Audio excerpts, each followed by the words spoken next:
एक ब्राह्मण असूनही जगातील सर्वात शक्तिशाली योद्धा होते. एक असा अवतार ज्यांनी एक दोन नव्हे तर तब्बल 21 वेळा पृथ्वीवरून क्षत्रियांचा नाश केला. ते म्हणजे भगवान परशुराम. पण प्रश्न असा आहे, परशुरामांनी क्षत्रियांचा 21 वेळा नाश का केला? एकदाच का नाही? आणि खरंच संपूर्ण पृथ्वी 21 वेळा क्षत्रियहीन झाली होती का? आज आपण या मागची पुराणांमध्ये सांगितलेली खरी कथा जाणून घेणार आहोत.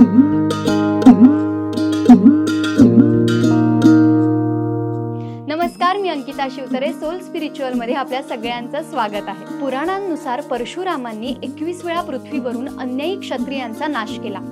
यामागे एक प्रतिकात्मक कारण सांगितलं जातं. क्षत्रियांच्या 21 पिढ्यांनी धर्माचा नाश केला होता, म्हणून परशुरामांनी 21 वेळा त्यांना पराभूत केलं होतं. परशुराम हे भगवान विष्णूंचे 6वे अवतार मानले जातात. त्यांचा जन्म ऋषी जमदाग्नी आणि माता रेणुका यांच्या घरी झाला. ते ब्राह्मण होते, पण त्यांच्याकडे एक अद्भुत शस्त्र होतं. परशु म्हणजेच कुऱ्हाड. हे शस्त्र त्यांना भगवान शिवांनी दिलं होतं, म्हणून त्यांना नाव मिळालं परशुराम. ते एक महान तपस्वी होते, पण जेव्हा अन्याय वाढला तेव्हा ते धर्माचे रक्षक योद्धा बनले. त्या काळात एक अत्यंत शक्तिशाली राजा होता, कार्तवीर्य अर्जुन. त्याला 1000 हात असल्याचं पुराणात वर्णन आहे. त्याच्याकडे प्रचंड शक्ती होती, पण हळूहळू तो अहंकारी आणि क्रूर झाला.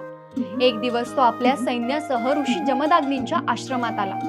ऋषींकडे कामधेनू गाय होती, जी इच्छेनुसार अन्न निर्माण करू शकत होती. राजाने ती गाय पाहिली आणि म्हणाला, ही गाय मला हवी आहे. ऋषींनी नकार दिला, पण अहंकाराने अंध झालेल्या राजाने जबरदस्तीने कामधेनू हिसकावून घेतली. तेव्हा परशुराम आश्रमात परत आले. तेव्हा त्यांना ही गोष्ट कळाली. त्यांचा क्रोध भयंकर होता. ते थेट कार्तवीर्य अर्जुनाच्या राजवाड्यात गेले आणि एकट्यानेच त्या 1000 बाहू राजाला युद्धात पराभूत करून ठार केलं. पण इथेच कथा संपत नाही.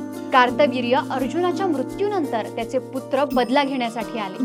परशुराम आश्रमात नसताना त्यांनी ऋषी जमदाग्नींचा निर्दयपणे हत्या केली. जेव्हा परशुराम परत आले तेव्हा त्यांनी आपल्या वडिलांचा मृतदेह पाहिला. माता रेणुका दुःखाने रडत होत्या. म्हटलं जातं की त्या दुःखात त्यांनी 21 वेळा आपल्या छातीवर हात मारला आणि त्या 21 आक्रोशांमुळे परशुरामांनी प्रतिज्ञा घेतली, मी पृथ्वीला 21 वेळा क्षत्रियहीन करेन. यानंतर परशुरामांनी संपूर्ण पृथ्वीवर अत्याचारी आणि अन्यायी राजांविरुद्ध युद्ध सुरू केलं. हे युद्ध फक्त बदला नव्हतं, तर अहंकारी आणि अत्याचारी क्षत्रियांना शिक्षा होती. इतकंच नाही, तर त्यांनी जिंकलेली पृथ्वी कश्यप ऋषींना दान केली. यानंतर त्यांनी युद्ध सोडून तपस्येसाठी महेंद्र पर्वतावर प्रस्थान केलं. पुराणांनुसार परशुराम हे चिरंजीवी आहेत, म्हणजे ते आजही जिवंत आहेत आणि योग्य वेळ आल्यावर ते पुन्हा प्रकट होतील. महाभारतातही उल्लेख आहे की भीष्म, द्रोणाचार्य आणि कर्ण यांना शस्त्रविद्या परशुरामांनी शिकवली. म्हणून परशुरामांनी क्षत्रियांचा नाश केला, तो जातीवादासाठी नव्हे, तर अहंकार आणि अन्याय संपवण्यासाठी. कारण जेव्हा सत्ता धर्म विसरते तेव्हा इतिहासात कोणीतरी उभं राहतं धर्माची पुन्हा स्थापना करण्यासाठी.